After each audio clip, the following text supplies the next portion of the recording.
Welcome to Adobe Photoshop. We're now in Photoshop and I downloaded a great template. I'm going to go ahead and put the link in the resource guide to lots of different resources you can use to put your logo on mockups. And it's from graphicburger.com. This is a yoga pants, which would be very fitting for the type of client that we have. And if you haven't messed with mockups, I'm going to do this first one slower so you guys can get a chance to learn how these work. So what we're going to do is you're going to see, usually you'll see these little red highlights right here. This is how you know that's the layer you can modify with your logo. So I'm going to double click right here in this area. I'm not going to double click on this mask. This is a layering mask. We're not even going to touch those. We're just going to double click right here on the red layer. It's going to open up a new window, and this is going to load right here on this little belt here. So I'm going to load in our little logo. We're just going to do our one color logo right here because that's going to work better without the type. So we're just bringing in the logo mark. We're going to make it kind of a size. We might need to go back and adjust it, and we'll do that just to test it out. And so what we're going to do is we're going to close this new tab that opened up, and it's going to ask us to save it. So we're going to save it. It's going to run an algorithm. It's going to run a script, and it's going to automatically adapt it to the mockup. So now we know that's a little bit big. So let's open it back up. And let's make it a lot smaller right there in the center. And let's go ahead and close it up, save it, and it's going to automatically populate. Once again, I might want to make it a little bit smaller yet again. And hopefully this will be the last time. Make sure it's centered right there. You see that little pink line? That's how I know it's centered. Close the tab, automatically populate. And now we can even adapt it to some similar colors. So if you go down here, you see the purple, and you can always tell what layer you are on by toggling it on and off. So that is the belt, and this is the base right here. So we can make it all white pants if we want. We can even bring in some of our branded colors, and I got a hex code here. So I can copy and paste my hex code and double click and bring that in here. I'm just going to paste it right here in the hex code. Click OK.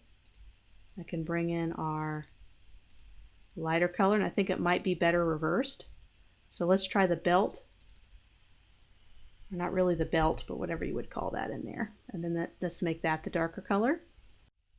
And there you have it. You have a little logo pants here. And this is the version I came up with the class, and this is the one I came up with before filming the class when I was trying to figure out what logo design I should do. So you can see how the one I did in the class, varies a little bit, because when you go through this process, you think through things a little bit differently. So there's the yoga pants. And so all you have to do is save this as a JPEG. You can bring it into Illustrator. You can crop it just like we did here in this particular template that I have that you can download. So that was pretty easy, and mockups are very, very simple. So we're going to do the next one. We're going to do a water bottle. Here we are. I have the water bottle mockup. You can download this. You can find the link in the resources, or head over to graphicburger.com and find a mockup there. What I love about mockups is they're fully customizable as long as you understand the basics of Photoshop and how layers work. So I'm going to go ahead, and here's my little red layer. I can see right away that's the layer that I need to modify. So I'm going to go ahead and double click it, and you see that it has this little white kind of border on it, but I can change that however I'd like. So I'm going to double click it. And you have the entire bottle. So if you want to make a longer label, you just bring it up higher and it becomes a longer label. So you can really do whatever you want here. So I'm going to go ahead and get rid of some of these. And I'm not even going to have a label because I think I'm looking for a pure, clear bottle. So I'm going to go ahead and drag over my white version, center aligned, over to the mockup. Just like the last one, these are pretty simple. And you just have to get an idea for size. So I'm going to go ahead and click on that, close it down. I'm going to save that window. It's going to automatically populate, and we have it right there. And some mockups give you the chance to move it around when you have the layer selected. So you can go ahead and move it around, make that a little bit harder to do. That's okay. You just double click on your layer and just do it back into the window. Then we might want to add a little bit of a label, so water bottle or gym and spa, or something that kind of indicates what kind of bottle this is or what kind of company this is.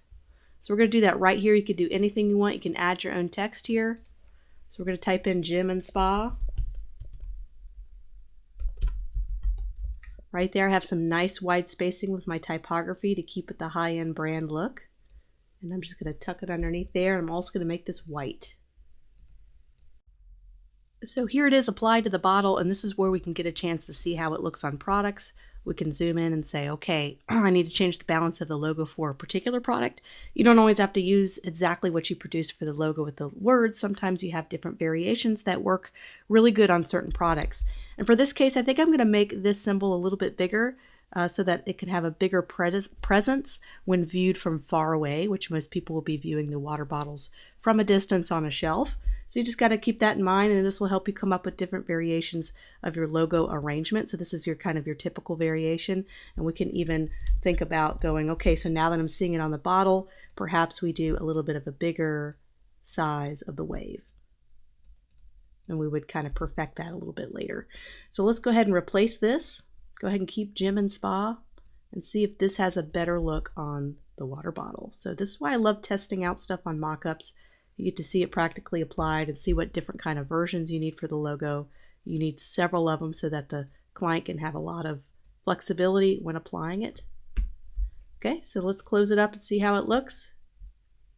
Looks a little bit better. I can go ahead and move it up here, get that center aligned, kind of zoom out.